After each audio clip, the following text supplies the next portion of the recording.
아까 그 연사 및 내비 소개할 때 소개를 못 해드린 두 분에 대해서 잠깐 소개를 해드리겠습니다. 먼저 그 배순민 KT AIX2XL 연구소 소장님 먼저 소개를 해드리겠습니다. 네. 네.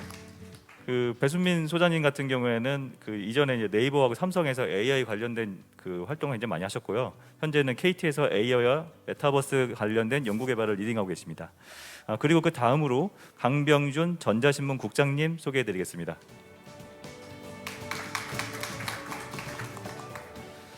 강병준 국장님 같은 경우에는 이제 1996년부터 이제 전자신문사에 근무를 하셨고요. 다양한 분야의 이제 소식을 접하시면서 사회 각 분야의 토론에 참여하시고 대중 관점에서 다양한 의견들을 제시해주고 계십니다. 이상으로 이제 유지상 교수님께 모더레이터 역할을 맡기고요. 저는 이제 잠시 들어가 있도록 하겠습니다. 네.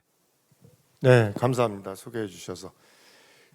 오늘 앞서서 좋은 세미나 두 세미나를 저희가 들었고요. 이제 그 주제를 중심으로 해서 오늘 메타버스 미래 포럼 창립 세미나이기 때문에 이제 앞으로 메타버스 미래 포럼의 역할이 어떤 것이 돼야 될지 뭐 이런 거를 이제 중심으로 이제 연사분 토론하시는 분들을 모시고 진행을 하도록 하겠습니다. 뭐 여기 토론하실 분들 아까 이미 다 소개를 해주셨기 때문에 긴 소개는 제가 생략하는 걸로 하고요. 사실은 이제 이 메타버스 미래 포럼을 오늘 창립하게 된 배경을 잠깐만 제가 의장님이 계신데도 불구하고 아까 의장님께서 말씀을 좀 해주셨습니다만은 그 배경을 잠깐만 이제 설명을 좀 드리면 사실은 2000년대 초반에 이제 3D 3차원이라는 어떻게 보면 메타버스에 아까 세미나를 발표해 주신 우리 이준우 PM님도 많이 언급을 하셨습니다만은 이 3D 가상 공간이 이제 메타버스의 어떻게 보면 핵심이 되는데 3D 공간 구현을 위한 실감이죠. 이 노력들을 2000년대 초반부터 해왔습니다. 그래서 3차원 영상 협회, 그게 이제 실감 미디어 산업 협회 해갖고 이제 2000년대 2003년부터 그게 운영이 되다가 이제 협회 운영이 힘들어지면서 이제 전파진흥 협회인가요? 라파 산하의 실감 미디어 포럼으로 사실은 작년까지 운영을 해왔죠. 실감이라는 키워드가 이제 어떻게 보면 메타버스 이전에 메타버스 버전의 어떤 키워드라고 저희가 생각이 되는데 이제 그러면서 이게 이제 나중에 언급이 되겠습니다만은 이 용어도 굉장히 트렌디해서 3D 실감 이제 어느새 메타버스 이렇게 계속 갈아타고 있기에 저희가 똑같은 일을 하고 있어서 작년에 이미 오늘 축사도 해주셨습니다만 신수정 협회장님도 계시지만 산업계 쪽에서는 과기정통부에서 노력을 많이 하셔서 작년 5월에 얼라이언스 메타버스 얼라이언스도 만들어지고 11월에 메타버스 산업협회도 이제 출범을 이미 하셨어요. 근데 사실은 우리가 앞선 3D나 실감 쪽에서의 문제가 뭐였느냐 돌이켜 보면 굉장히 중요한 얘기입니다만은 아까 우리 신수정 회장님께서 언급하신 이 메타버스 플러스 X, 그 X의 역할도 굉장히 중요하다고 생각이 되고 어떻게 보면 그 핵심이 되는 원천 기술이 완성도가 그렇게 완벽하지가 않았기 때문에 사실은 시작은 저희가 아까 2000 초부터 시작을 했다고 그랬습니다만 20년이 지난 지금도 똑같은 이슈들을 가지고 지금 얘기가 되고 있는 거고 보게 되면 아까 뭐 제페토나 로블락스나 이런 가상 환경 속에 들어가 보면 사실은 이 나이가 어린 학생들은 친구들은 좋아하겠지만 저희 같은 사람들은 굉장히 아직 그런 환경이 좀 익숙하지가 않거든요. 근데 그게 이제 우리 같은 세대한테도 생활이 되려면 뭐가 우리가 놓치고 있는 게 뭐냐 저는 그런 생각이 들어요. 그래서 메타버스 미래 포럼이라는 거를 방송미디어공학회에 다시 만들게 됐고 어렵지만 방송공학회 회장을 작년에 해주신 우리 박준일 교수님께서 어렵지만 의장을 맡아주셨고요. 산업협회가 있고 얼라이언스가 있다 그러면 이 미래 포럼의 역할은 어떻게 보면 주로 기술 분야 플러스 알파 그리고 그 플러스 X가 되기 위한 역할을 할 수 있는 학계, 연구소, 뭐 산업계 중심의 이 전문가 집단의 역할을 이 미래 포럼이 해야 되지 않겠느냐, 이런 차원에서 아마 이 미래 포럼이 오늘 창립이 되는 것 같습니다. 그래서 오늘 참여해 주신 분들도 앞으로 관심을 많이 갖고 좀 도와주시면 좋을 것 같고요. 특히 이 메타버스 산업협회하고는 산업 프로모션을 위한 주된 역할이 산업협회 역할이라고 보고, 거기에 대한 어떤 전문가의 입장에서의 서포트, 이게 이제 저희 미래 포럼의 역할이라고 보면 이제 앞으로 같이 갈 수밖에 없는 이런 운명 공동체라고 저는 생각이 듭니다. 그래서 이제 패널 시작하기 전에 제가 좀 말이 길었는데요. 그래서 오늘 이렇게 두 분 앞선 그 세미나 발표에서 보듯이 이미 이 메타버스가 이 코로나 19하고 이 같은 시대에 이게 부각이 되면서 여러 분야에서 이미 활용이 되고 있고, 이게 메타버스가 사실은 아까 이준호 PM께서 정의를 해주셨습니다만은 디지털로 복제된 현실 세계와 가상의 디지털 객체가 결합되어 현실에서 확장되는 경제, 사회, 문화 활동이 가능한 디지털 플랫폼이라고 이제 정의를 해주셨는데 굉장히 적절하게 표현이 되신 것 같습니다. 근데 이제 말씀드린 것처럼 단순히 기술 개발에 그치는 게 아니라 이 경제, 사회, 문화 여러 방면에 활용되고 있다는 점이 미래 전망을 밝게 하고 있는 요인일지도 모르겠는데, 사실은 이 4차 산업혁명의 핵심 기술이라고 하는 이 메타버스, 인공지능 이런 기술들이 사실은 지금 반도체 기술이 혁신적으로 발전했기 때문에, 그리고 그거에 따라서 컴퓨터의 그 성능이 혁신적으로 발전했기 때문에 가능해진 거라고 저는 생각이 되고요. 그래서 이제 메타버스도 그 완성도를 높이고 산업 메타버스 플러스 X를 우리가 만들기 위해서는 뭐 기술 완성도도 높여야 되고 또 여러 가지 분야에서 우리가 해야 될 일이 굉장히 많다고 생각됩니다. 그래서 특히 이게 이제 전문가 집단이라고 말씀을 드렸기 때문에 그런 차원에서 우리 메타버스 미래 포럼이 추구해야 될 방향, 또는 좀 더 크게 보면 우리 대한민국이 결국 기술 패권, 이 4차 산업혁명 시대의 마지막 이 찬스, 기술 패권국이 돼서 선진국으로 우리가 안정적인 선진국으로 도약할 수 있는 이런 전략이 무엇이 될지 좀 너무 거창한 것 같기도 한데 우리 카이스트 우은택 교수님께서 좀 먼저 이 토론을 시작을 해주시면 좋을 것 같습니다.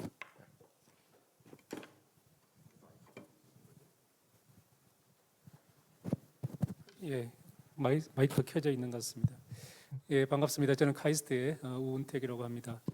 오늘 패널 어떻게 운영하실지 우리 유 교수님 전혀 말씀을 안 주셔서 상당히 당황스러운 패널 상황이 됐는데 어떻게든 해보겠습니다. 적당하게 컨닝해가면서 이게 이제 공대 교수들한테 아무것도 준비 안 하고 그냥 말로만 10분 때우라 그러면 굉장히 힘든 상황이 되는데 유 교수님은 또 총장을 하셔서 그런지 10분 그냥 쉽게 말씀을 잘 하시는 것 같습니다. 우선 그 메타버스 미래 포럼 출발을 진심으로 좀 축하를 드리고 싶고, 몇 가지 이제 제가 앉아서 앞에 두 분 발표하는 걸 들으면서 낙서했던 거라도 좀 보면서 이야기를 하는 게 제가 맥락에 좀 맞는 이야기를 할 수 있지 않을까 하는 생각이 좀 듭니다.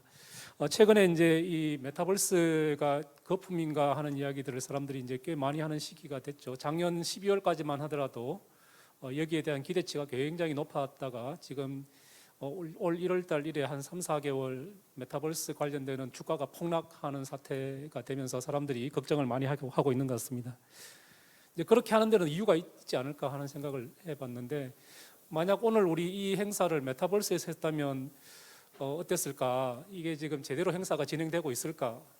뭐 기능적인 측면에서는 되겠죠. 사람들이 와서 발표하고 듣고 하는 건 될 텐데 이 사람들이 느끼는 효용감은 과연 어떨까? 이 사람들이 만족할까?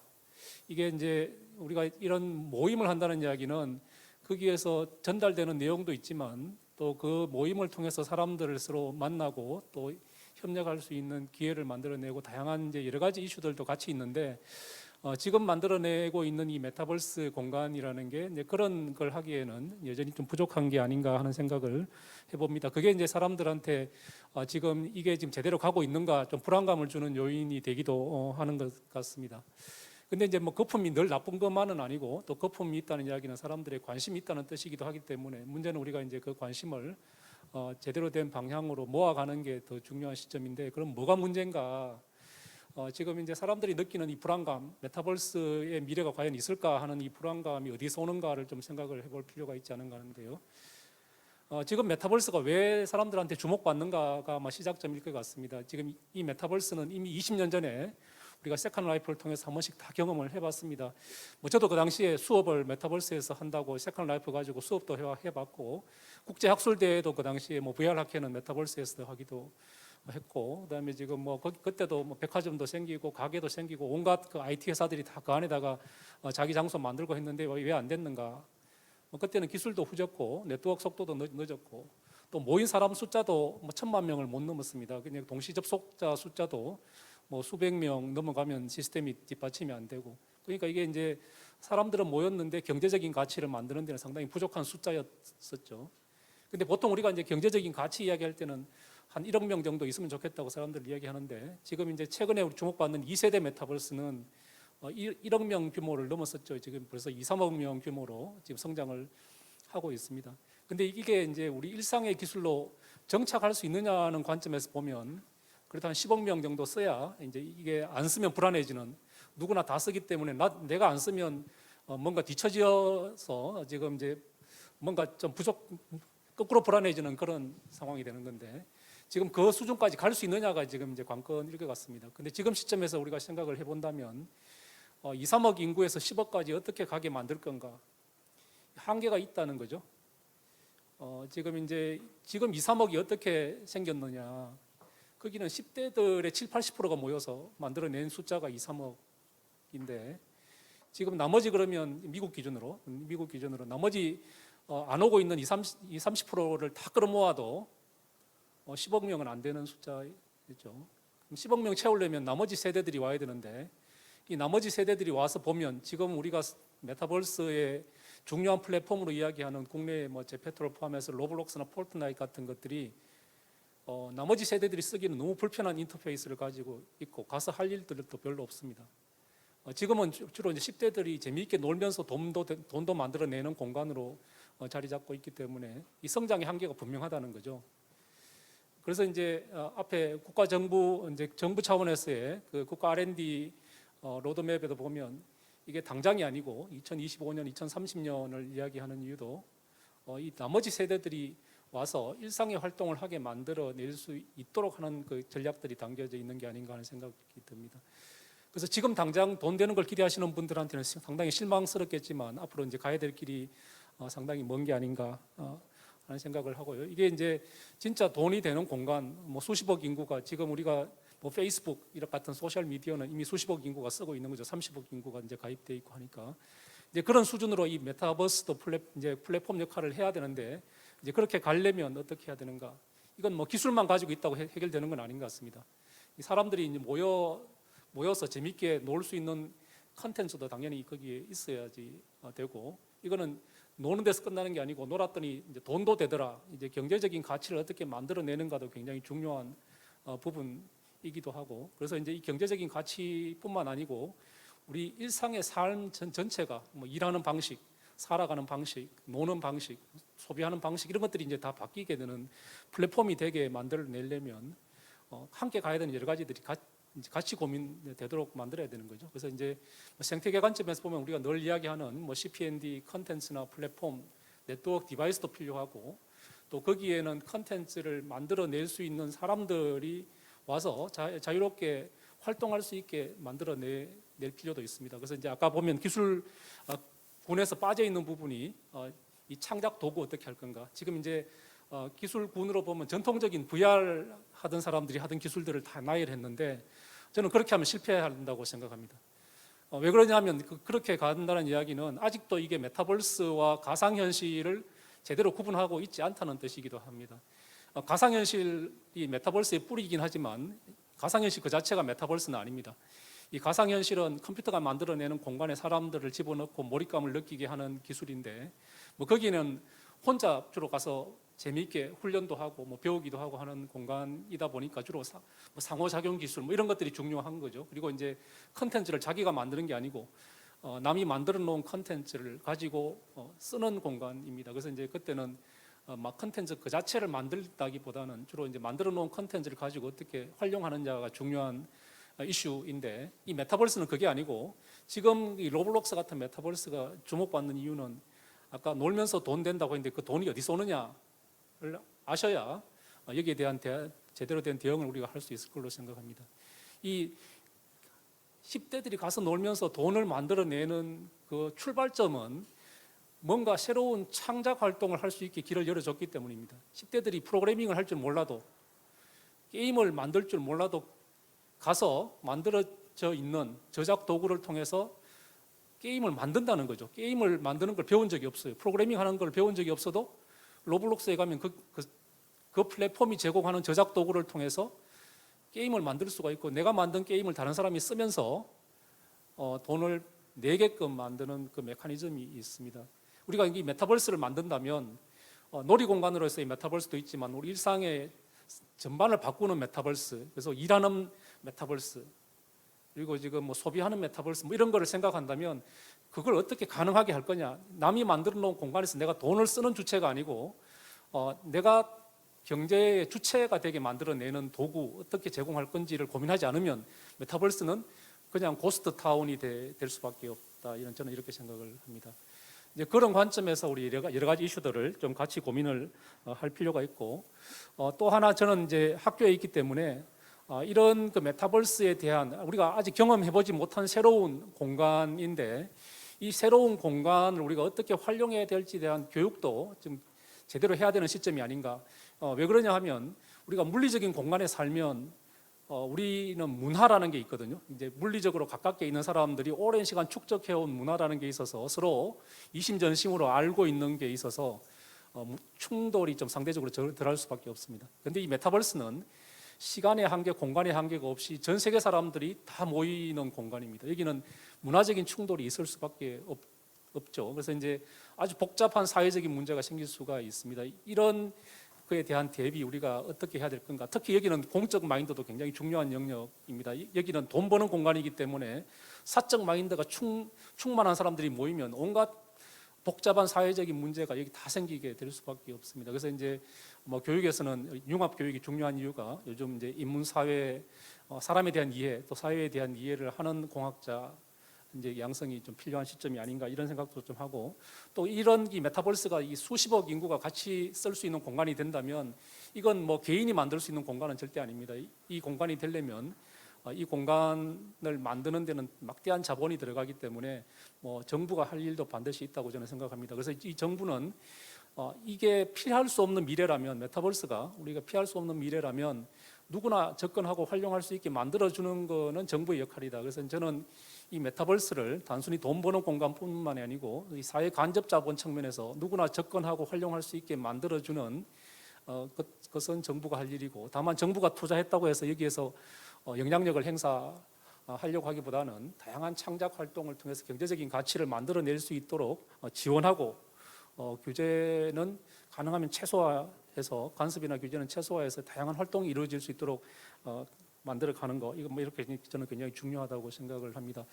저도 말이 좀 길어지는데 컨닝한 덕분입니다. 그래서 지금 컨닝하면서 이야기를 했는데, 지금 적어놓은 거는 제가 대충 이야기를 한 것 같고요. 그래서 이 메타버스는 제 마지막 메시지는, 이 메타버스는 일종의 사회 간접 자본으로 우리가 이해를 하고 활용할 필요가 있는데, 그렇게 하려면 결국은 여기에 개방적으로 이 플랫폼을 활용해야 되는 거, 또 이 경제 활동이 일어나면 돈이 오가기 때문에 신뢰할 수 있는 공간으로 만들어가는 거, 그리고 다양한 사회적인 그 갈등이 일어날 수 있는 플랫폼이기 때문에 포용성 있는 공간으로 만들어가는 노력을 좀 같이 해야 되는 게 아닌가, 또 그런 걸 할 수 있는 엔지니어들을 우리가 지금부터 양성을 잘 해야 되는 거 아닌가 하는 정도의 말씀을 드리면서 제 이야기를 마무리하겠습니다. 고맙습니다.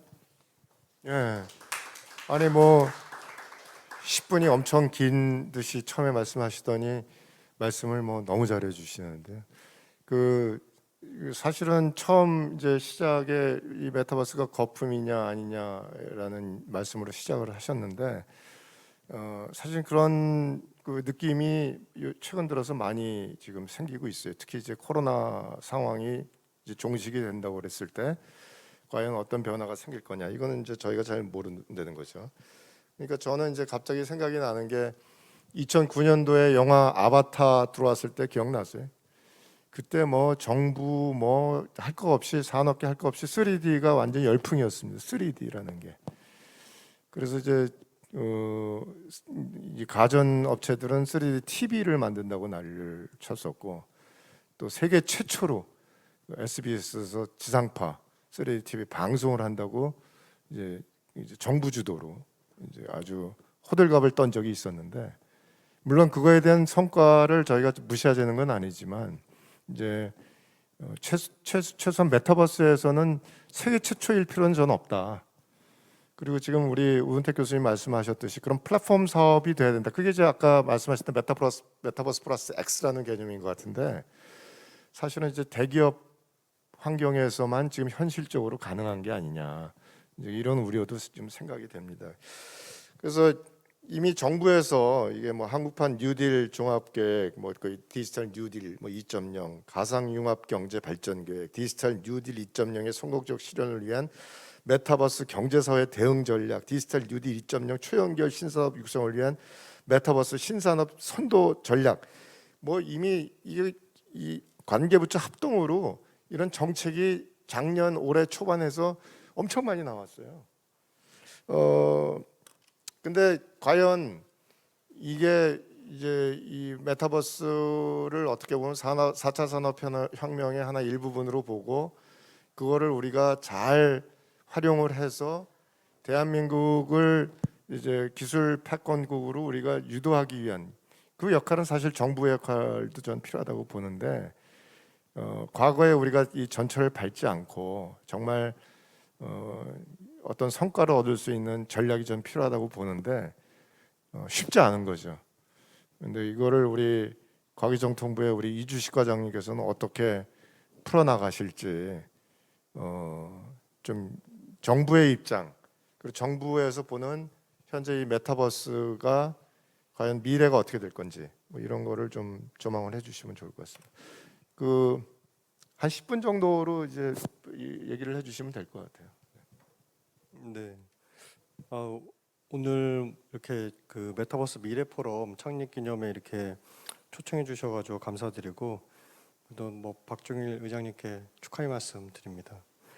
그리고 사실 오늘 포럼에 저는 너무 좋은 게 여기 이제 좌장을 맡은 유지상 교수님 또 앞에 앉아 계신 이수인 그 학회장님 그리고 우은택 교수님 도 그렇고 우리 배순민 소장님도 우리 전략 만들 때 참 많은 좋은 의견들을 좀 이렇게 같이 많이 주셨거든요. 그리고 오늘 강연해 주신 우리 이승환 박사님은 사실 메타버스의 전도사로 사실 뭐 저희가 이제 몰랐던 모든 많은 부분들을 막 이렇게 전파를 좀 해주시고 우리 이준우 PM님은 사실 R&D에 있어서도 저는 이런 실감 콘텐츠 쪽 이런 쪽 R&D가 사실은 약간 잘 아시겠지만 콘텐츠라는 게 휘발성이 있기 때문에 그 다음에 이제 우리 일반 소비자들의 눈이 사실 이게 고급이거든요. 사실 한번 본 거에 대해서 또 보고 이렇게 반복적으로 보는 분들은 아마 별로 없을 거예요. 새로운 걸 계속 찾고 또 더 좋은 퀄리티의 콘텐츠를 계속 이렇게 원하고 계시기 때문에 그런 측면에서 이제 그런 기술 수준을 갖다가 끌어올리는 부분들도 상당히 이제 시간이 많이 소요되는데도 불구하고 또 시장에서는 빨리 뭐가 이렇게 보여주는 성과 나오길 이제 바라는 게 지금 우리 이 콘텐츠 업계의 상황이 아닌가 싶습니다. 저희가 이제 뭐 말씀해 주셨지만 그러니까 20년 말에 이제 가상융합 경제 발전 전략을 이렇게 만들면서 무슨 생각을 했냐면 콘텐츠 업계가 이제 콘텐츠 중심으로 흘러다가 보니까 이게 파이가 커지지 않는 거예요. 그래서 저는 이제 VR, AR 이 통틀어서 이제 가상융합 기술을 전 산업에 이제 적용해서 뭔가 이제 경제를 좀 부스트업 시켜야 된다 이런 관점에서 그런 전략을 마련을 했고 그게 이제 흘러가면서 이제 작년에 잘 아시겠지만 이제 메타버스가 이제 아주 세계적인 화두로 이제 떠오르면서 뜨거운 열풍이었는데 이제 정부 차원에서는 그런 부분들을 또 준비하지 않을 수가 없기 때문에 다양한 또 의견들을 모으면서 또 우리가 뭘 준비해야 될지를 갖다가 한 1년여 시간 동안에 이제 계속 고민을 해왔습니다. 그래서 많은 분들이 도와주셨고, 그래서 저희 아까도 말씀해 주셨지만 메타버스 얼라이언스도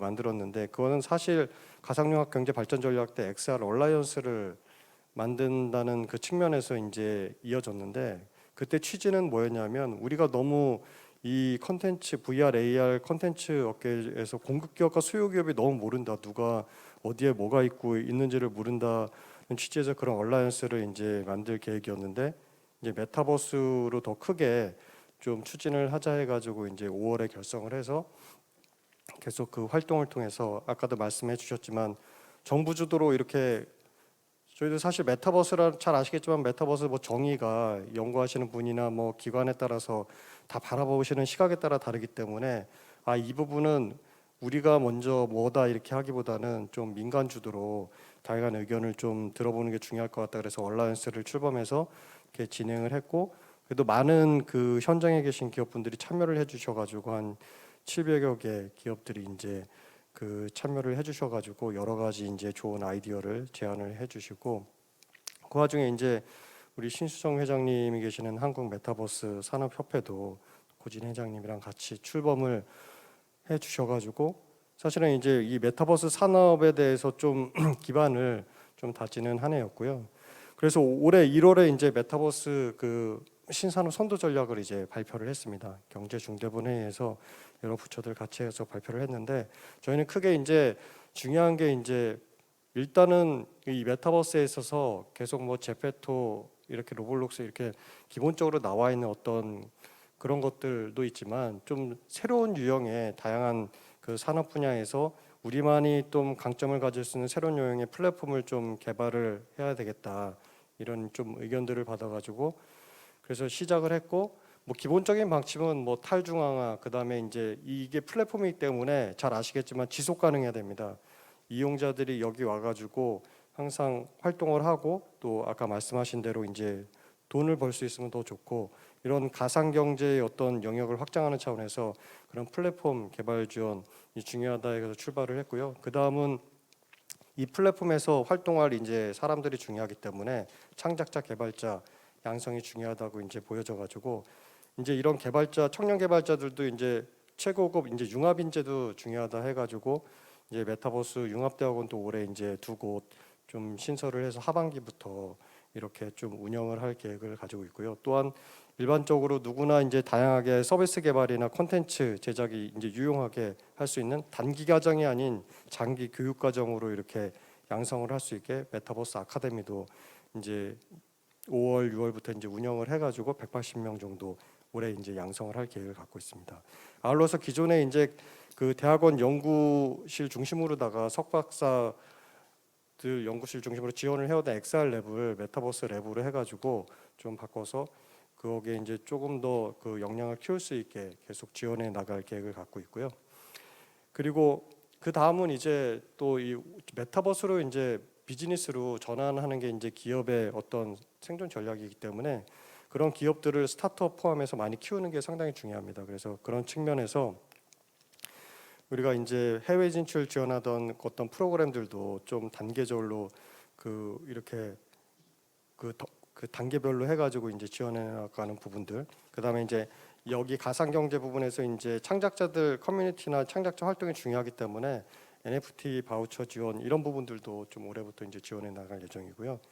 아까 우리 이성환 박사님 말씀하셨지만 이게 지금 메타버스의 어떤 좋은 점만 이렇게 있으면 좋은데 이제 다들 걱정하시는 부분들이 상당히 많잖아요. 뭐 다크니스 하셔가지고 이 안에서 뭐 지식재산권이라든지 뭐 성범죄라든지 또 이게 과연 가상자산이냐, NFT가 가상자산이냐 아니냐, 아니면 메타버스를 게임물로다가 분류하느냐 아니냐, 이제 그런 여러 가지들이 쉽게 풀리지 답이 뭐 당장 나올 수 없는 그런 문제들이 많기 때문에 그런 부분들은 사실 이제 유시창 교수님이 이제 작년에 우리가 이제 메타버스 경사문 포럼을 9월 30일 날 이제 출범을 했는데 거기에 이제 의장을 맡아주시면서 그런 부분들을 업계의 다양한 민간 전문가들과 함께 머리를 맡아서 풀어나가는 부분들을 지금 진행을 하고 있고, 아울러서 이제 정부도 올해 이제 3월 4일부터 이제 과기정통부가 조금 이게 나서야 되겠다 좀 생각을 해가지고, 왜냐하면 이제 규제라는 것들이 각각 관련된 기관들, 정부 기관들이 이게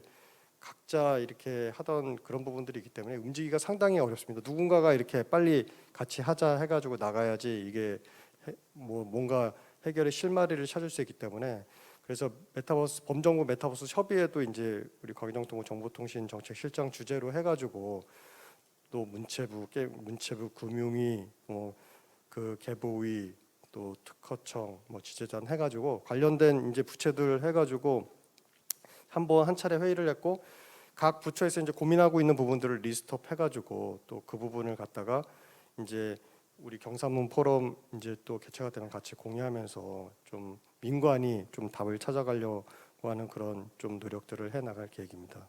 그래서 오늘 아까 이제 유지상 교수님께서 말씀해 주셨지만 우리 그 메타버스 미래 포럼은 사실 아까 이제 이준호 PM님이 말씀하시면서 저도 지금까지 흘러오면서 고민이 사실 이 기술적인 부분이거든요. 이 메타버스가 우리가 조금 치고 나갈 기술이 뭐냐, 아니면 우리가 좀 떨어지는 기술인데 그거를 갖다가 빨리 좀 캐치업해가지고 그 가져갈 수 있는 부분이 뭐냐, 이런 부분들이 사실 좀 저도 이제 좀 답답한 면이 많이 있습니다. 그래서 그런 부분들을 이제 메타버스 미래 포럼에서 아까 이제 우리 유지한 교수님 말씀하셨지만 그런 역할을 해주시면은 우리 이제 메타버스 이 산업 진흥에 있어가지고 이제 중요한 부분이 될 수 있을 것 같고요.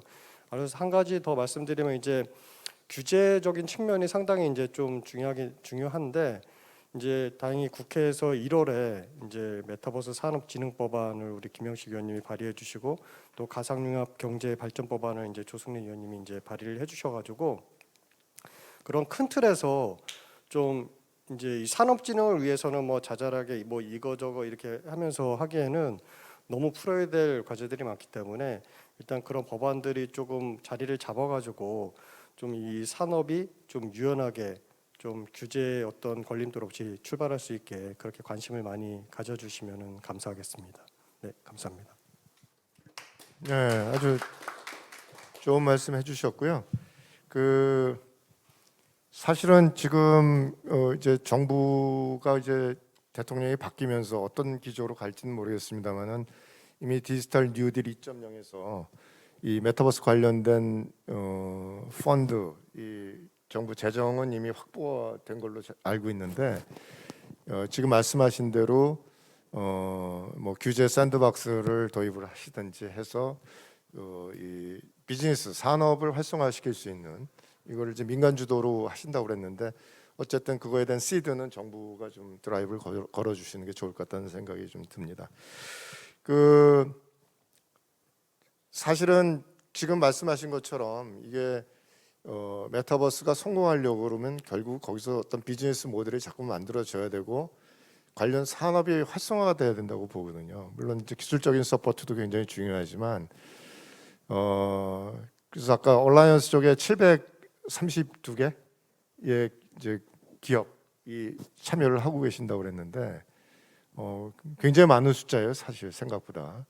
근데 사실은 지금 그 성과를 내고 있는 기업들은 뭐 아다시피 뭐 네이버라든가 뭐 이런 대기업들, 지금 여기 KT의 우리 신수정 회장님도 와주셨습니다만 우리 배수민 소장님도 와 계시지만 이런 대기업 위주로 지금 이런 메타버스 산업계가 활성화되고 있는데, 사실은 저는 그 732개라는 그 기업들이 거기는 이제 중소기업들도 포함되어 있을 텐데, 이 비즈니스의 모델을 대기업 맞춤형이 아니라 정말 이 산업계의 이 순환 이 생태계가 돌아갈 수 있는 이런 시스템이 갖춰졌으면 하는 게 바람이거든요.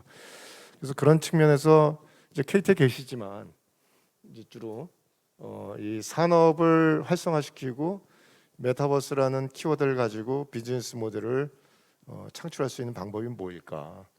뭐 이런 측면에서 이제 뭐 생각하시는 바를 좀 말씀을 해주시면 좋을 것 같아요. 우리 배순민 소장님께 마이크를 넘기겠습니다. 그리고 또 더불어서 그런 활성화를 위해서 여기 또 우리 과장님 담당 과장님이 나와 계시고 또 R&D 총괄을 하고 계시는 우리 PM님도 계시니까 혹시 산업계에서 혹시 정부나 이 R&D 쪽에 바라는 게 있으시면 그런 것도 좀 같이 말씀해 주시면 좋을 것 같습니다. 네, 안녕하세요. 저는 그 KT AI2X의 연구소장 배수민입니다. 저도 그 메타버스라는 키워드를 작년부터 저도 사용하기 시작했는데 그 전에 당연히 뭐 3D 그래픽스나 네, 여러 가지 뭐 실감 미디어 이런 용어들로 있었던 것 같습니다. 그러니까 근데 메타버스 저도 그 전에는 제가 주로 AI에 대한 세미나를 많이 다녔었는데 작년에 한 올해까지 계속 그 메타버스에 대해서 세미나를 엄청 많이 다니면서 이 온 국민이 궁금해하는 이 메타버스는 진짜 신기하다. 왜냐면 제가 AI 세미나를 할 때는 주로 학교나 기업들에서 했는데 메타버스는 진짜 초등학생 아이들도 궁금해하고 학부모도 궁금해하고 뭐 어르신 시니어 분들도 너무 궁금해하고 뭐 정부 뭐 다 너무 궁금해하시는 거예요. 그래서 이게 진짜 저는 사실 거품이 아니라고 생각을 하고 있고 제가 이런 메타버스 쪽에 관심을 가지게 된 것도 저는 그 아이들을 관찰하면서 이렇게 생각을 했었거든요. 저는 레고를 가지고 놀았던 시대인데 요즘 애들은 레고보다는 이제 마인크래프트나 로블록스를 하면서 맨 처음엔 아이들이 왜 레고를 이렇게 신나하지 않지? 나는 어렸을 때 레고가 엄청 신났는데 왜 얘네들한테는 그런 익사이먼트가 없을까라고 이제 봤는데 그 순간 이제 로블록스나 이제 마인크래프트를 보니까 마인크래프트나 로블록스를 경험하고 나서는 레고를 보면 너무 재미가 없는 거예요. 그 마인크래프트나 로블록스에서 디자인을 할 수 있는 그 액티비티나 그런 그 세상에 그 리밋이 없다는 거 이런 것들을 경험한 아이들은 다시 피지컬한 월드로 올 수가 없죠. 그래서 저는 당연히 모든 것은 이제 가상으로 가야 된다고 이제 메타버스가라는 월드가 많이 화제가 되기 전부터 생각을 해서 그런 분야를 해야 된다고 생각했었는데 그리고 나서 또 마침은 아니지만 불행인지 코로나가 터져서 정말 이제 아이들은 디지털 세상이 다인 아침부터 저녁 때까지 디지털에서만 살 수밖에 없는 거예요. 예전에는 당연히 학교를 가야 되는데 학교를 안 갈 수 있다는 사실을 알아버렸죠. 학원도 안 가도 된다는 걸 알았어요. 그리고 저도 어몽어스라는 게임을 통해서 아이들이 저희가 실제로 물리적으로 했던 게임을 어몽어스에서 하는 걸 보고선 이게 저 디지털 저 가상 세계에서 했을 때 비슷한 종류의 재미가 느껴질 수 있구나 이런 것도 신기를 했었고요. 그다음에 저는 이제 아이들 이제 용돈을 줄 때 로벅스로 준다든지 어떤 리워드를 줄 때 그 아들이 이제 원하는 그 저희한테 그 화폐 단위가 원이나 달러가 아니라 로벅스로 주길 원하는 거예요. 그러면 이제 로벅스로 주면 그게 충분한 리워드가 된다는 사실도 정말 신기했고, 그래서 시작은 오히려 저도 10대였다고 생각을 해요. 10대나 이제 초등학생들. 근데 지금 제가 20, 30대를 만났을 때는 너무 놀라운 게 그래서 연봉을 뭐 비트코인으로 받냐 이더리움으로 받냐 이런 얘기를 나눈다든지 아니면 민팅을 하는데 넌 어떤 지갑을 쓰니 나는 어떤 토큰을 쓴다. 그래서 이런 것들에 대해서 되게 대화가 이루어지고 제가 친구들하고 노는 플랫폼도 예전엔 당연히 저도 코로나 전에는 당연히 친구를 만나야 된다고 생각했는데 어느 순간은 이제 줌이나 구글 미트나 뭐 행아웃을 한다든지 이렇게 만나다가 이젠 친구들이 게더타운에서 만나자고 해서 뭐 셀러브레이션 생일 파티를 해도 게더타운에서 생일 파티를 하고 근데 이게 익숙해져서 그런 건지 이젠 게더타운에서 이벤트를 해도 너무 자연스러운 거예요. 예전에는 되게 답답하다라고 생각하고 근데 잊어버린 것 같기도 해요. 그 물리적으로 인터랙션이 어땠는지가 진짜 2년이 지나니까 약간 그 사람 얼굴을 인식하는 DNA도 좀 죽은 것 같기도 하고 오히려 그 화면 속에 등장하는 사람들이 너무 자연스럽고 사람들이 그 안에서 이렇게 조그만 아바타를 움직이면서 춤도 추고 어디로 가서 누가 대화하고 있으면 그런 것들이 되게 보이게 되는 그런 능력이 생기는 거 보고 저도 참 스스로 놀라는데 그러니까 저도 이런 인터페이스의 변화나 컨텐츠의 변화가 꽤 빠르게 세대가 그거에 대해서 이제 어댑트를 하게 되는 것 같아요. 그러니까 저도 원래는 전 동영상 세대가 아니라 문자나 이제 텍스트 책이나 문서의 시대인데 아이들은 너무나도 모든 검색을 동영상으로 하는 게 당연하고 텍스트보다는 당연히 검색을 하는데 그 미디어가 너무 자연스러워지는 거죠. 근데 그게 세대가 바뀌고 기술이 바뀜에 따라서 그들은 더 이상 같은 세계에 살고 있지 않다는 거를 이제 저는 좀 느끼게 되는 것 같고, 뭐 숙제하는 방식 다르고, 외국인을 만났으면 당연히 뭐 예를 들어서 외국인을 만나도 거침이 없는 게 팝하고 키면 되잖아. 그거 통역 바로 돼. 내지는 뭐 번역이나 이런 거에 대해서 AI를 쓰는 거에 대해서 너무 자연스럽고, 뭐 카카오톡을 해도 타이핑을 하는 게 아니라 그냥 음성 인식으로 한 다음에 그냥 마이크 켜놓고선 당연히 그걸로 테이팅을 한다든지. 그러니까 지금 그 아이들이 겪고 있는 세대는 정말 그 운동장에서 놀이터에서 놀던 시대가 아니라 로블록스에서 친구를 만나고 뭐 마인크래프트에서 내 장난감 집을 짓는 그 아이들이 지금 자라나고 있습니다. 그래서 우리나라만 해도 사실 인구가 이렇게 떨어지고 있어요. 근데 전 세계적으로는 사실 많은 어린 젊은이들의 인구가 많아지고 있거든요. 특정 민족이나 이런 나라 중심으로 해서 실제로 인구는 아직도 증가하고 있는데 우리나라만 조금 다른 인구의 비중을 가지고 있어서 이게 좀 비즈니스적으로 조금 말이 안 되게 보이는 것 같아요. 그래서 저는 당연히 메타버스를 하면은 글로벌로 가야 될 것 같고, 지금 뭐 아까 뭐 제페토 같은 경우도 뭐 90%, 95%가 외국인인 게, 외국에는 젊은이들이 많아요. 그래서 실제로 지금 뭐 유럽도 그렇고 한 번 저출산을 지난 다음에 한 가정이 두세 명을 당연히 낳는 게 또 자연스러워지면서 인구가 지금 늘어나고 있기 때문에 그 젊은이들을 향한, 젊은이들이 사용하는 그런 시나리오나 사업이나 서비스에 대한 그 비즈니스 모델에 대해서 그렇게 엄청 고민을 안 하는 또 그게 된 것 같아요. 그리고 제가 아까 경제에 대해서도 말씀드렸는데, 이제 경제의 중심이 예를 들어서 월스트리트에서 실리콘밸리로 갔다 이제 달러로 거래를 하느냐, 뭐 금으로 거래하는 것만큼 이제 뭐 비트코인이나 뭐 이더리움이나 이렇게 거래하는 것이, 저도 맨 처음에는 이게 무슨 일이지라고 생각했는데 오히려 최근에 제가 그 돈에 대한 역사를 보면서 화폐가 달러가 통일을 된다든지 아니면 크레딧 카드가 적용된다는 게 최근 일이라는 걸 보고 되게 신기했었어요. 근데 크레딧 카드라는 것도 엄청 가상적인 느낌이거든요. 사실 돈이 없는데 쓸 수 있는 거잖아요. 디지트가 있는데 쓸 수 있다는, 내가 없는 돈을 쓴다는 개념이 맨 처음엔 크레딧 카드에 있었죠. 근데 그 개념 자체가 너무 쿨했던 거예요. 그리고 누군가가 크레딧 카드를 가졌다는 거, 그리고 어떤 크레딧 카드를 가졌다는 게 그 사람의 아이덴티티를 정했다는 거가 맨 처음에 되게 획기적이었다는 그 아티클을 제가 읽으면서, 지금이 약간 그런 시대인 것 같아요. 심지어 뭐 저희가 카카오페이로 돈을 내잖아. 너 현금 받아, 카카오페이로 내도 돼요? 이렇게 하는 순간 상대방이 네 카카오페이로 주세요 하는 순간 뭔가 조금 되게 어드밴스 된 것 같고 쿨한 느낌이고, 꼭 막 현금 막 갑자기 지갑 꺼내서 현금 막 주고 있으면 이 잔돈은 도대체 어디다 쓰지, 이런 느낌이 들 정도로 뭔가 QR로 거래가 된다든지, 아니면 뭐 사실 이더리움이랑 저 비트코인은 거래가 너무 수수료가 비싸가지고, 근데 그런 것들이 뭐 이제는 그 거래, 경제, 사회, 교육, 문화 이런 것들은 이미 가상으로 저는 가고 있다고 생각해서, 뭐 걱정하시는 것만큼 저는 이게 뭐 거품이고 꺼질 것 같다는 생각은 아니고, 정말 기술도 뭐 AI 기술과 같은 게 아니라 메타버스 기술들은 물론 디바이스나 이런 것들이 더 많아져야겠지만 뭐 충분히 지금 있는 기술 갖고도 만들어낼 수 있는 시나리오들이 있거든요. 그래서 뭐 정부가 최근에 뭐 디지털 플랫폼 정부나 많은 지자체들이 지금 메타버스를 도입하려고 하시는 것 같아요. 그래서 저는 어떻게 하면 우리나라 특히 시니어들이 사용할 수 있는 메타버스를 좀 많이 보급을 해서 인터페이스나 개발을 해서 좀 전 국민이 쓸 수 있는 메타버스들이 몇 개 나왔으면 좋겠다고 생각합니다. 네, 감사합니다. 네, 감사합니다.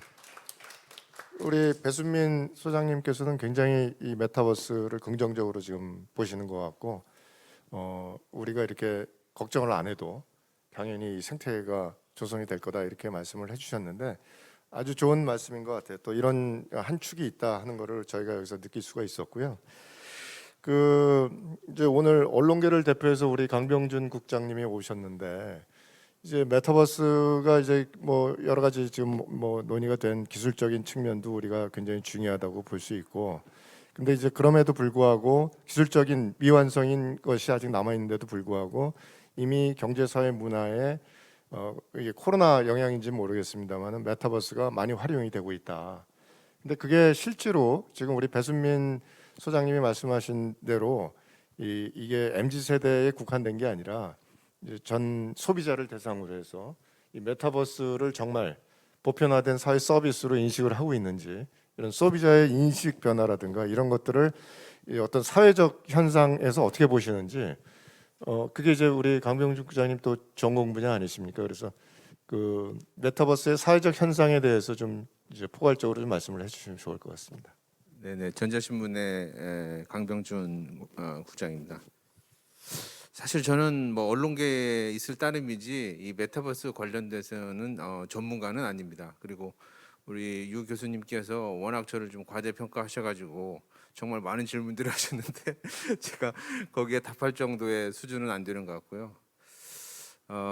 제가 이제 뭐 사실은 전문가가 아니기 때문에 그냥 편하게 일반인 입장에서 메타버스를 어떻게 보고 있고 메타버스가 어떻게 진행이 되고 있고 어떻게 흘러갈 것인가에 대한 간단한 그냥 소회 정도로 해서 제가 좀 말씀을 드릴게요. 일단 그 얘기를 하기 전에 오늘 이제 메타버스 미래 포럼 창립 기념 세미나인데요. 아까 이제 그 위원장님도 그렇고 포럼 의장님도 그렇고 우리 그 좌장님도 그렇고 이제 메타버스 플러스 X를 찾는데 아마 집중할 거다. 물론 이제 구체적인 어떤 그 방안이랄지 아니면 이런 부분들은 이제 앞으로 계속 찾아 나갈 것 같은데 그 X라는 부분들을 정말 잘 고민하셔가지고 지금 보면은 이제 뭐 메타버스가 이제 사회적인 핫 이슈, 핫 키워드로 이제 떠오르면서 수많은 이제 포럼, 모임, 뭐 세미나 행사들이 지금 열리고 있는데 그 X가 내가 보기에는 핵심일 것 같아요. 그게 컨텐츠가 될지 테크놀로지가 될지 아니면 또 다른 뭐가 될지는 모르겠는데 그걸 좀 찾아가지고 해법을 제시하면은 정말 미래포럼이 그냥 이런 일회성 행사에 그치지 않고 지속적으로 어떤 대한민국 어떤 메타버스 산업을 이끌어갈 수 있는 이제 그런 어떤 방향이나 어떤 이정표가 될 것 같으니까요. 그런 부분에 대해서 저도 도움을 많이 드릴 테니까 포럼 쪽에서도 좀 그런 부분에 좀 집중해서 뭔가 좀 그 방향을 좀 잡으면은 정말 알찬 포럼, 내용성 있는 포럼이 되지 않을까 좀 생각을 좀 개인적으로 좀 해봤습니다. 사실 이 얘기를 하고 싶었는데 오늘 주제가 엄청 뭐 부르드하더라고요. 메타버스의 이제 삶에 대한 얘기들, 플랫폼에 대한 얘기들, 그다음에 우리가 무엇을 준비해야 되는지 뭐 이런 여러 가지 얘기를 했었는데, 저는 이제 개인적으로는 이 코로나를 이제 기점으로 해가지고 이제 메타버스가 이제 분기점이 됐다고 생각을 하고 있거든요. 그러니까 코로나라는 예기치 못한 상황으로 이제 비대면 서비스가 증가하면서 메타버스가 이제 각광을 받고 있기 때문에 근데 지금 이제 코로나 상황이 지나가고 아까도 뭐 사회자께서 잠깐 얘기하신 것 같은데 이제 다시 이제 그 거리두기도 완화가 되고 일상으로 이제 회복되는 이제 단계이기 때문에 과연 이후에도 이 메타버스 서비스가 지금처럼 이렇게 각광을 받고 관심을 받을 수 있을까에 대한 약간의 의구심은 있습니다. 그런 의구심 속에서 제가 이제 제 스스로의 한 질문은 사실 메타버스 관련돼서는 이제 세 가지거든요. 이게 과연 아까 3D를 사례를 들었는데 메타버스가 그냥 일시적인 유행일까 아니면은 메가 트렌드 같은 어떤 대세가 될까 아니면 거품일까 그런 이제 질문을 하나 하고 과연 메타버스 속에서 메타버스라는 산업이나 생태계에서 돈을 벌 수 있을까라는 부분하고 그럼 메타버스가 우리 생활, 우리 삶에 어떤 영향을 줄까 이 세 가지에 대한 어떤 그 연결고리 해법을 찾으면은 메타버스의 과거, 현재, 미래가 저는 나올 수 있다고 보고 있거든요. 그래서 그런 부분을 이제 고민하다 보니까 그러면은 이거를 어떻게 찾을 수 있을까를 이제 나름 뭐 이렇게 생각을 하다 보니까 결국에는 세 가지인 것 같아요. 그 세 가지가 뭐냐면은 기술적인 완성도. 과연 메타버스를 이제 구현할 수 있는 어떤 기술적인 수준이 우리가 와 있느냐. 그 부분에 대한 어떤 그 좀 해법이 좀 나와야 되겠고 다음에 두 번째가 이제 소비자의 수용도. 메타버스에서 이제 여러 가지 이제 서비스가 이제 나오고 있는 상황인데 소비자가 이걸 받아들일 수 있는 어떤 환경, 문화, 분위기, 그다음에 소비자가 인식이 돼 있느냐 부분이 또 하나 좀 파악을 좀 해봐야 될 것 같고 마지막으로 서비스의 소금력이라고 저는 이제 그냥 나름대로 정의를 내렸는데 그거는 이 서비스가 과연 메타버스 상의 서비스가 그게 MZ 세대건 뭐 기성 세대건 뭐 5, 60대 세대건 간에 얼마만큼 뭐 재미든 그게 무슨 뭐 경제적인 이득이든 메리트를 주고 있느냐 이 세 가지 부분에 대해서 나름 이렇게 좀 고민을 해보고 스터디를 해보면은 그 메타버스가 과연 이게 일시적인 유행인지 아니면은 메가 트렌드인지 부분부터 해서 여러 가지 이제 질문들에 대한 해법이 나올 수 있을 것 같은데 결론적으로 얘기하면 뭐 각 분야에서 이제 그런 부분에 대해서 고민을 할 것 같은데 제가 보는 거는 아직은 완성도 있게 어떤 메타버스를 구현할 수 있는 세상은 아직은 그 기술적인 부분이랄지 서비스랄지 비즈니스 모델은 오지 않았다. 그렇지만 현재 진행이지만은 궁극적인 지향점은 그쪽으로 가고 있다는 부분에 대해서는 다 공감을 좀 하실 것 같습니다. 그래서 그게 뭐 지금 당장 올 미래든 앞으로 올 미래든지 간에 올 미래라고 한다고 하면은 조금 그런 상황에서 뭔가 이렇게 준비를 해 나가면서 그 새로운 세상을 좀 맞을 수 있는 어떤 그런 그 환경이랄지 아니면 그 분위기를 만들어가는 부분들이 앞으로 이게 그 메타버스를 정말 메타버스가 무슨 현실 세계를 어떤 대체하는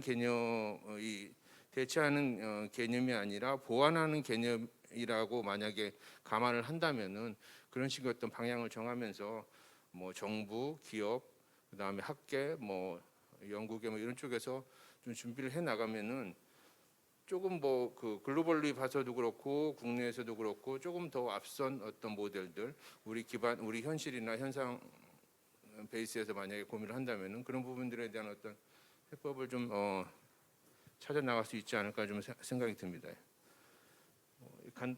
간단하게 뭐 여기까지만 제가 얘기를 드렸는데 혹시 뭐 또 외에도 뭐 아주 날카롭게 분석을 해주셨는데 그 세 가지 말씀해주신 거 기술적 완성도, 소비자의 수용도, 서비스가 세대 무관하게 다 보편적이어야 된다.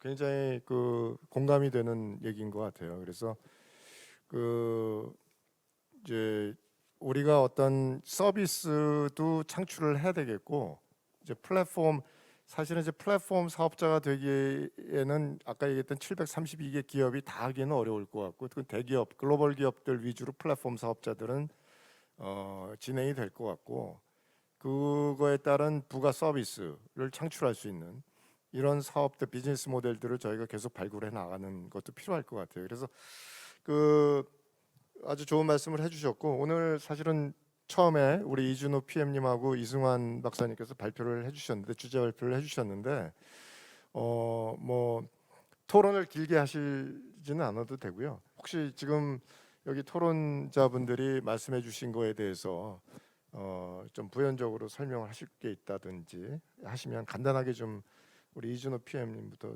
좀 짧게 부탁을 드리겠습니다.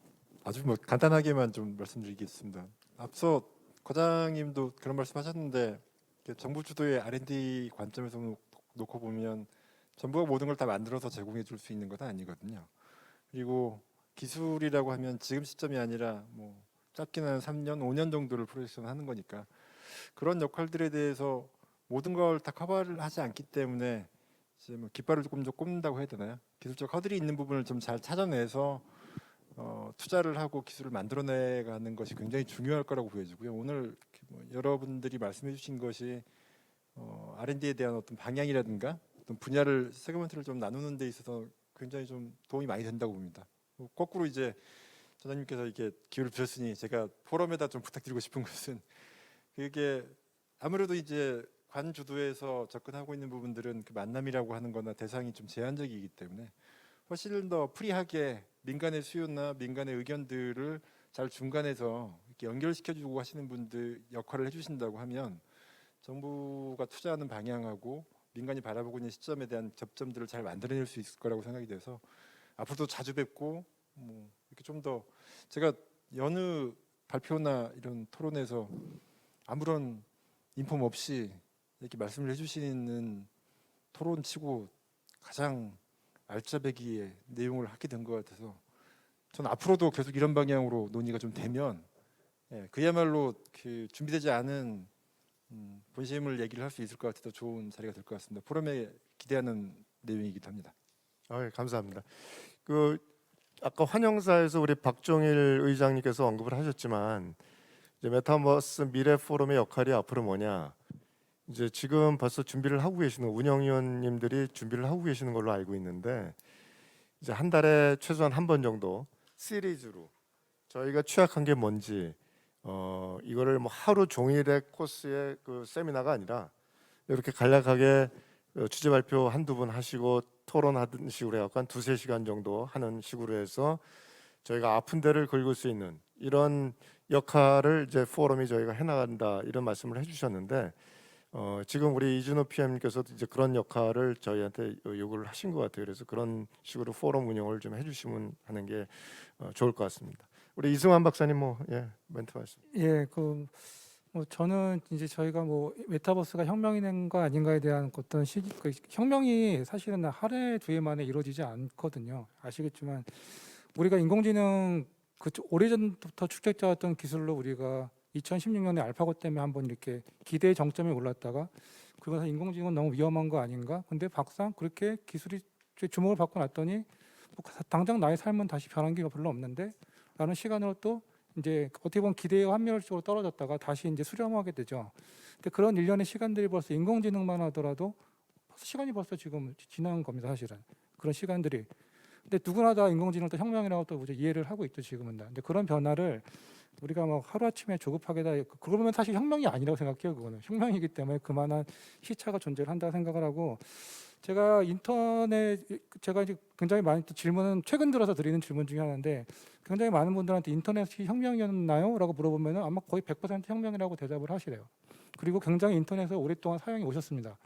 그러면 그쯤 되면 인터넷에 대한 어떤 인터넷이 뭔지에 대해서 이제 답변할 수 있는 상황은 됐거든요. 10년, 20년을 다 써왔잖아요. 근데 인터넷이 혁명인가요? 물어보면 예스. 인터넷은 그러면 인터넷이 뭔가요? 물어보면 답변이 되게 어려워요.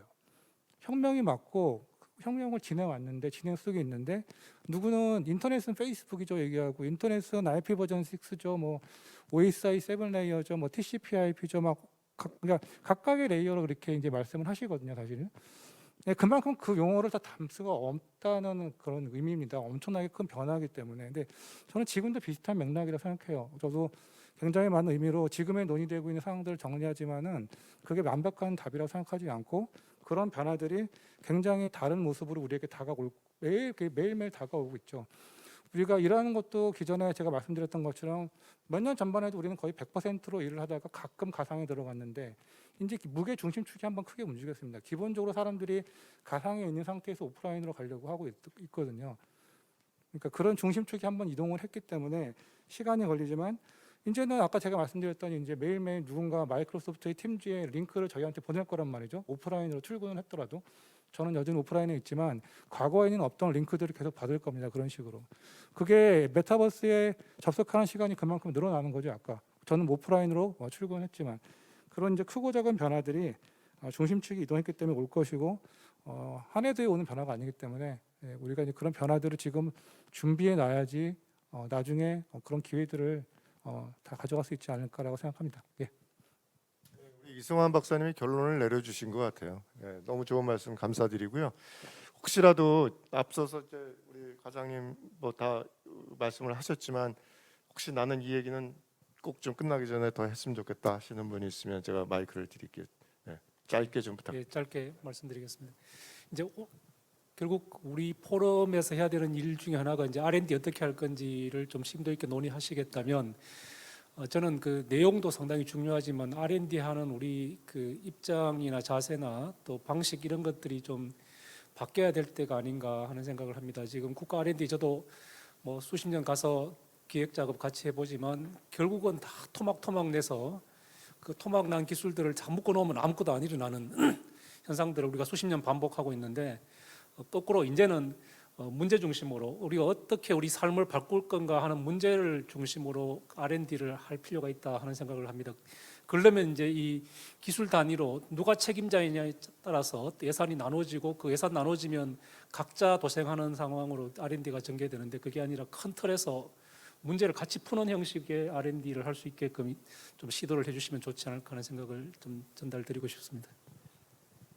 그것도 아주 좋은 말씀이신 것 같아요. 우리 이준호 PM님께서 혹시 추후에 R&D 플랜 세우실 때 반영이 될 수 있으면 부탁을 드리겠습니다. 뭐 우리 과장님 뭐 멘트 마지막으로 좀 뭐 한 말씀 하시죠. 뭐 안 하셔도 되겠어요. 우리 배수민 소장님 뭐 하실 말씀 있어요? 잠깐 아까 그 에코에 대해서 말씀하셨는데 저희 KT에서는 뭐 다양한 메타버스 그 프로젝트들이 진행이 되고 있는데 당연히 모든 프로젝트들은 지금 많은 스타트업이나 작은 기업들하고 뭐 MOU나 이렇게 아니면 POC 레벨로 한번 가보자. 근데 기업들이 많이 수용을 하세요. 스타트업들도 저희가 대기업인데도 불구하고 왜냐하면 지금 다 처음이잖아요. 그러니까 KT라고 해서 뭐 지금 우위가 있는 게 아니라 다 지금 안 가본 길을 가는 거기 때문에 스타트업들한테도 사실 우리도 뭐가 정답인지 모르는데 한번 이런 거를 6개월짜리를 한번 3개월짜리를 해본데 한번 같이 한번 만들어 볼까요? 하면은 의외로 그 스타트업 분들도 사실 우리도 우리 거를 그런 하이퍼세스를 테스트할 플랫폼이 필요한 거다. 한번 이렇게 한번 해서 제공을 해보고 아니면 접자. 그래서 이렇게 좀 많은 빠른 피보팅을 통해서 이루어질 것 같은데요. 그래서 좀 정부에서 그 과제를 주시기 힘드실 것 같아요. 왜냐하면 보통 정부 과제는 뭐 3년이고 뭐 5년이고 1년이 이미 스펙이 나와야 되고 누가 책임자고 이미 다 사인을 해야 되는데 지금은 엄청 그것이 막 스파성으로 그냥 여기서 뭉쳤다가 한번 이렇게 335 모이고 2233 모이고 한번 이건 떼내보고 이렇게 계속 가고 있기 때문에 이 성격을 어떻게 그 큰 프로젝트나 서포트나 그러니까 재정적으로나 이게 많은 기관들이 엮여 있을 수 있을지가 좀 궁금하기도 합니다. 네. 그거는 이제 정부에서 사실은 이제 과제 위주로 가지 마시고 중소업체들을 도와줄 수 있는 방법들은 이제 바우처 제도를 도입을 한다든지 적극적으로 활용을 해서 이제 그 기술을 갖고 있는 기업의 기술을 같이 공유할 수 있는 이런 시스템을 좀 정부 드라이브로 이렇게 해보시는 것도 좋을 것 같다는 생각이 드네요. 예, 마무리. 아니, 마무리보다도 이제 R&D 정부 말씀을 하셔가지고요. 이 말씀은 드리고 가야 될 것 같아가지고 일단 뭐 우은택 교수님 말씀하신 부분처럼 지금 현재의 어떤 R&D 이 디지털 콘텐츠 쪽 R&D 지원 방식에 대해서 그런 우려하시는 부분들 문제점은 저도 이제 이준우 PM님이랑 계속 고민을 하고 있습니다. 사실 이게 뭐 다른 분야는 모르겠지만 이게 개별 쪼개기식으로다가 이렇게 사업이 진행하다 보니까 나중에 정작 뭐 큰 거를 한번 실현해 보자 하면은 또 다시 시작해야 되는 그런 부분들이 지금 없지 않아 있는 부분들인 것 같고요. 그래서 이 부분은 조금 뭐 큰 틀에서 한번 조금 저희가 시간을 갖고 계속 논의를 해야 되는 사항인 것 같고요. 그리고 저는 사실 이제 이 메타버스라는 거 부분에서 이제 플랫폼 콘텐츠 그 외에 이제 콘텐츠 서비스들이 막 올려져 가지고 그 재미있는 요소들이 이제 이용자들에게 그런 요인이 돼 가지고 이게 계속 선순환적으로 지속 가능하게 이제 운영이 돼야 되는데 약간 이제 따로따로 이렇게 좀 뭐 그런 뭐 움직임도 있는 것 같은데 저는 실과 바늘이라고 생각합니다. 플랫폼이 있어야지 또 콘텐츠도 잘 되고 또 콘텐츠가 있어야지 이 플랫폼도 잘 되는 거기 때문에 가장 중요한 거는 좀 우리가 좀 중지를 모아서 하나하나 좀 우선순위를 가려가지고 일단은 이 메타버스 산업이 좀 파일을 좀 키울 수 있게 성장할 수 있게 이렇게 조금 많은 관심과 애정을 가져주시면 감사하겠습니다. 감사합니다. 그 사실은 이제 오늘 좀 더 많은 시간을 할애해서 저희가 좀 더 심도 있는 논의를 하면 좋은데 그리고 또 여기 플로어에 계신 분들한테도 또 질문을 받고 답변을 하고 이런 시간을 좀 가지면 좋은데 저희가 시간이 좀 제약이 돼 있어서 오늘 어쨌든 우리 메타버스 미래 포럼 창립 기념 세미나고요. 앞으로 지금 해주신 말씀들을 잘 반영을 해서 메타버스 산업협회하고 이제 조만간 또 저희 포럼이 MOU를 맺으려고 그래요. 그래서 기술적인 서포트, 전문가들의 서포트는 포럼에서 하고 산업 프로모션은 이제 산업협회가 주도해서 하는 식으로 이제 나가려고 그 계획을 세우고 있는데 그 우리 박종일 의장님께 언제든지 의견들이 있으시면 오늘 못다한 말씀도 의견을 주시면 지금 운영위원들도 계속 확장을 해나가고 명실공히하게 이 포럼을 운영을 하려고 아마 박종일 의장님께서 굉장히 준비를 많이 하고 계시는 걸로 알고 있거든요. 그래서 오늘 못다한 말씀이나 좀 아쉬운 것들은 우리 박종일 의장님께 포럼에 의견을 주시면 다음번에 이제 오늘은 창립 세미나인데 다음번에 또 비슷한 하나의 토픽을 우리가 좀 더 심도 있게 정해서 좀 더 장시간에 걸쳐서 논의할 수 있는 이런 시간을 또 갖도록 하겠습니다. 아쉬움이 많이 남지만 오늘 발표해 주신 우리 두 분께 다시 한번 감사드리고 패널에 참석해 주신 모든 분들께 다시 한번 진심으로 감사의 말씀을 드립니다. 우리 사회자님 계속 서 계셨어요? 네. 아닙니다. 우리 사회자님 고생 많이 하셨습니다. 그럼 이상으로 패널 토의는 마치도록 하겠습니다. 감사합니다. 네. 저기 잠시만 제가 일단은 그 두 분의 강연을 통해 메타버스가 우리의 삶의 변화를 어떻게 이끌지 알 수 있었고요. 정부, 학계, 산업계, 언론까지 다양한 의견을 들을 수 있는 시간이었습니다. 패널 토론을 통해 다양한 의견을 들었는데 혹시 의장님께서 간단하게 뭔가 한 말씀 해주실 생각이 있으신지 해서 좀 여쭤보려고. 유지상 교수님께서 계속 원하시는 것 같아서. 네, 마이크 제가 저기 네. 예, 오늘 너무 좋은 의장님 저기 네. 카메라 쪽. 네네. 오늘 너무 좋은 강연과 또 이렇게 아주 품격 있는 패널 디스커션을 제가 들어서 너무 기쁘고요. 저희가 뭐 모두에서 앞으로 정말 그 열심히 사명감을 갖고 열심히 하겠다 이런 말씀을 드렸었지만 정말 초심을 잃지 않고 또 우리 여러 전문가들과 함께 정말 그 메타버스의 그 밝은 미래를 만들어 나가는데 좀 미력이나마 좀 최선을 다하도록 하겠습니다. 여러분께서 많이 도와주시기 바랍니다. 네, 감사합니다. 앉으십니다. 네. 이상으로 본 행사를 마무리하겠습니다.